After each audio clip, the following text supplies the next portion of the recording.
Hello friends, today ஒரு சூப்பரான lunch menu தான் நான் உங்க கூட ஷேர் பண்ண போறேன். இந்த டிஷ் பாத்தீங்கன்னா யாருமே பிடிக்கலன்னு சொல்லவே மாட்டாங்க. எல்லாருக்குமே அவ்வளவு ரொம்ப பிடிக்கும்.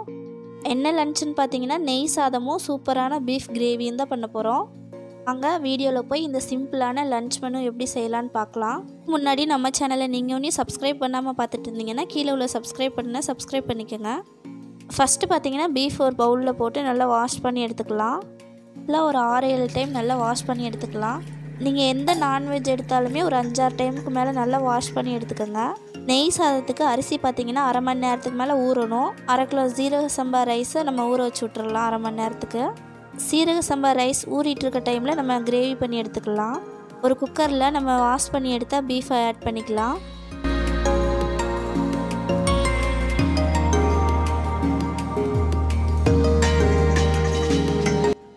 இந்த பீஃப் வேக வைக்கிறதுக்கு தேவையான இஞ்சி பூண்டு ஆட் பண்ணிக்கலாம். ஒரு டேபிள் ஸ்பூன் இஞ்சி பூண்டு ஆட் பண்ணிக்கலாம்.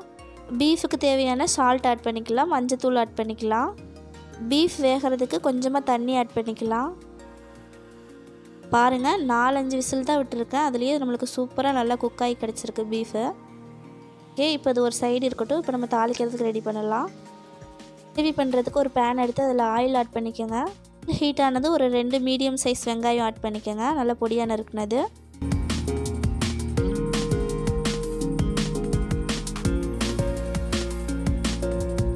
பாருங்க வெங்காயம் நல்லா இந்த அளவுக்கு கோல்டன் ப்ரௌன் கலர் ஆனதும் நம்ம அரைச்சி வச்சிருக்க இஞ்சி பூண்டு பேஸ்ட் ஆட் பண்ணிக்கலாம். ஒரு டேபிள் ஸ்பூன். இஞ்சி பூண்டு பேஸ்ட்டோட ரா ஸ்மெல் போகிற வரைக்கும் நம்ம ஆயிலே நல்லா ஃப்ரை பண்ணி விட்டுக்கலாம். அரை கைப்பிடி மல்லி புதினா ஆட் பண்ணிக்கலாம். ஒரு பொருள் நம்ம ஆட் பண்ணதுக்கப்புறம் எண்ணெயில் ஒரு 2 நிமிஷம் வதக்கி விட்டுட்டு அடுத்த பொருள் ஆட் பண்ணுங்கள். இப்போ நம்ம கட் பண்ணி வச்சுருக்க மீடியம் சைஸ் தக்காளி 2 ஆட் பண்ணிக்கலாம். இந்த தக்காளியும் நம்ம ஆயிலே கொஞ்சம் நேரம் வதக்கி விட்டுக்கலாம்.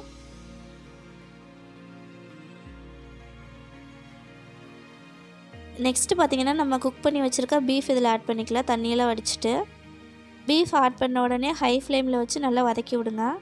பார்த்திங்கன்னா பீஃப்லேருந்து தண்ணி விடுறதுக்கு முன்னாடி நல்லா ஆயிலே கொஞ்சம் நேரம் ஃப்ரை ஆகிற மாதிரி வதக்கி விடுங்க. ஒரு 5 to 10 மினிட்ஸ்க்கு அப்புறம் இப்போ நம்ம மசாலா ஆட் பண்ணிக்கலாம். Garam masala 1/2 table spoon add பண்ணிக்கலாம். அடுத்து பார்த்திங்கன்னா சோம்புத்தூள் 1/4 டேபிள் ஸ்பூன் ஆட் பண்ணிக்கோங்க. ஜீரகத்தூள் 1/4 டேபிள் ஸ்பூன் ஆட் பண்ணிக்கோங்க. மிளகாய்த்தூள் 3/4 டேபிள் ஸ்பூன் ஆட் பண்ணிக்கோங்க. மல்லித்தூள் 2 டேபிள் ஸ்பூன் ஆட் பண்ணிக்கோங்க. மட்டன் மசாலா தூள் 2 டேபிள் ஸ்பூன் ஆட் பண்ணிக்கோங்க. இப்போது இது எல்லாத்தையும் ஓவரால் ஒரு மிக்ஸ் பண்ணி விட்டுக்கலாம்.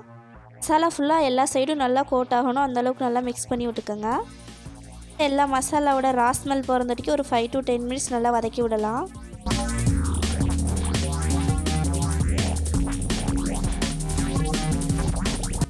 இந்த ஸ்டேஜில் நீங்கள் கிரேவிக்கு தேவையான அளவு சால்ட் ஆட் பண்ணிக்கோங்க.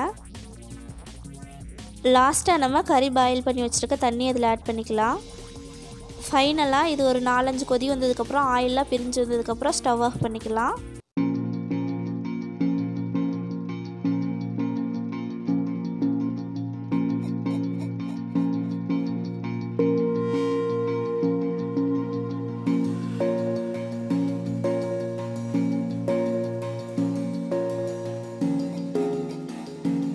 கறியெல்லாம் ரொம்ப சூப்பராகவே நம்மளுக்கு நல்லா வெந்து கிடச்சிருக்கு. இந்த ஸ்டேஜில் லாஸ்ட்டாக மல்லியில் தூவி நம்ம இறக்கிடலாம்.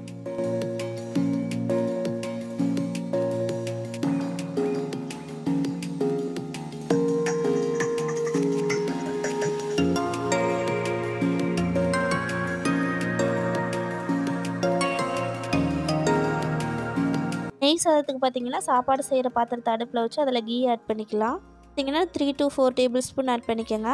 கொஞ்சமாக ஆயில் ஆட் பண்ணாலும் ஆட் பண்ணிக்கலாம். பார்த்திங்கன்னா பட்டை கிராம்பு ஏலக்காய் ஆட் பண்ணிக்கோங்க. போட்டால் இதில் முந்திரி திராட்சை ஆட் பண்ணிக்கலாம். ஒருத்தவங்களுக்கு இந்த முந்திரி திராட்சை ஆட் பண்ணி நெய் சாப்பாடு செய்கிறது பிடிக்காது. ஏன்னா சாப்பாடு லைட்டாக இனிச்ச மாதிரி இருக்கும். இதெல்லாம் நல்லா பொன்னிறமாக ஆனதுக்கப்புறம் ஒரு மீடியம் சைஸ் வெங்காயம் ஆட் பண்ணிக்கலாம். இதில் நெய் சாப்பாடை பொறுத்த வரைக்கும் வெங்காயம் கோல்டன் ப்ரௌன் கலர் ஆகணும்னு அவசியம் இல்லை. சும்மா லைட்டாக வதங்கினாலே போதுமானது. வெங்காயம் ஓரளவுக்கு நல்லா வதங்கினதும் நம்ம ரைஸுக்கு தேவையான அளவு சால்ட் ஆட் பண்ணிக்கலாம். பச்சை மிளகாய் பார்த்திங்கன்னா சும்மா ஜஸ்ட் ஃப்ளேவருக்காண்டி 2 ஆட் பண்ணிக்கோங்க.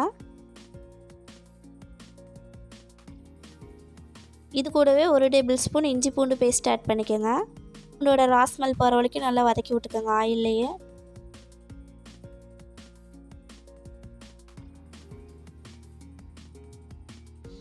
ஒவ்வொருத்தவங்க பார்த்திங்கன்னா நெய் சாப்பாட்டுக்கு தக்காளி பழம் சேர்க்க மாட்டாங்க, ஒருத்தவங்க சேர்ப்பாங்க. சும்மா கொஞ்சமாக அரை தக்காளி பழம் சேர்த்துக்கோங்க. லைட்டாக வணங்கினதுமே இதில் பார்த்திங்கன்னா ஃபைனலாக மல்லி புதினா ஆட் பண்ணிக்கலாம். இப்போ இது எல்லாத்தையும் ஒரு 2 மினிட்ஸ் நல்லா வதக்கி எடுத்துக்கோங்க. தண்ணியோட அளவு பார்த்திங்கன்னா ரொம்ப ரொம்ப முக்கியங்க. கரெக்டாக அளந்து ஊற்றிக்கோங்க. தண்ணியோட அளவு பார்த்திங்கன்னா 1 டம்ளர் அரிசிக்கு 2 டம்ளர் தண்ணி. இப்போது இந்த தண்ணி நுரக்கட்டினதும் அரிசி ஆட் பண்ணிக்கலாம். அரிசி பார்த்திங்கன்னா அரை மணி நேரம் ஊற வச்சு நம்ம நல்லா வாஷ் பண்ணி எடுத்து ஆட் பண்ணிக்கிறோம். சாதத்துக்கு தேவையான உப்பு சேர்த்துக்கோங்க. சாப்பாடு சூப்பராக கொதி வந்துட்டுருக்கு. இந்த சீரக சம்பா அரிசியோட ஸ்மெல் பார்த்திங்கன்னா அப்படியே சூப்பராக இருக்கும். சீரக சம்பா அரிசியை பொறுத்த வரைக்கும் சாப்பாடு கொதி வரும்போதே வாசம் வந்து சூப்பராக இருக்கும். சாப்பாட்டில் உள்ள தண்ணி ஓரளவுக்கு வற்றினதுக்கப்புறம் தம் போட்டு இறக்கலாம். தம் போட்டதுக்கப்புறம் காமிக்கிற பாருங்கள் எவ்வளோ சூப்பராக இருக்குன்னு. பாருங்கள் சாதம் குலையாமல் நல்லா உதிரி உதிரியாக அழகாக கிடச்சிருக்கு.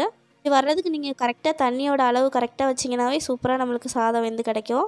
அப்புறம் ஸ்டேஜ் பார்த்திங்கன்னா நீங்கள் அரிசி ஓரளவுக்கு முக்கால்பதம் வெந்ததுக்கப்புறமே தம் போட்டு விட்ருங்க. தண்ணி வற்றினதுக்கப்புறம் தம் போட்டு விட்டுட்டு அடுப்பை வந்து லோ ஃப்ளேமில் வச்சு போட்டு விட்ருங்க. சாப்பாடு வந்து தம்மில் தான் வேகணும், அப்போ தான் நம்மளுக்கு உதிரி உதிரியாக கிடைக்கும்.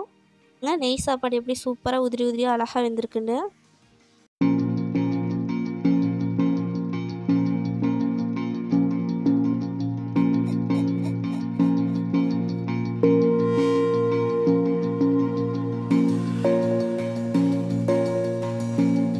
ரொம்பவே டேஸ்ட்டான ரொம்பவே சிம்பிளான நெய் சாதமும் சூப்பரான பீஃப் கிரேவியும் சூப்பராக ரெடி ஆயிடுச்சு. நீங்களும் கண்டிப்பாக இந்த டிஷ் உங்கள் வீட்டில் செஞ்சு பார்த்துட்டு எப்படி வந்துச்சுன்னு கீழே கமெண்டில் சொல்லுங்கள். சேனல்ஸில் போடுற வீடியோஸ்லாம் உங்களுக்கு பிடிச்சிருந்தா லைக் பண்ணி சப்ஸ்கிரைப் பண்ணிக்கோங்க. உங்கள் ஃப்ரெண்ட்ஸுக்கும் ஷேர் பண்ணிக்கோங்க.